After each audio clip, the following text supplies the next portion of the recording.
So you can easily make Google Photos your default on iPhone. Now it's pretty simple to do, just make sure you follow this video to the end so you don't miss any important details. And without further ado, the first thing we're going to do to actually make Google Photos our default is we want to head over to settings and go to the very top and find the option where it says your name. Once you click on your name at the very top, it's going to bring you to this panel right here. And once you're on this panel right here, you just want to go over to the option that says iCloud. And once you click on iCloud, it's actually going to lead you to this separate page right here. And we just want to click on the Photos feature. Once we click on this, we can actually turn off the sync this to my iPhone.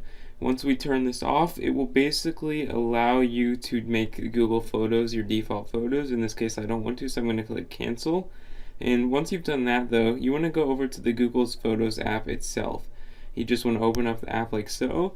And once you've done this, you just click on your profile icon in the top right hand corner.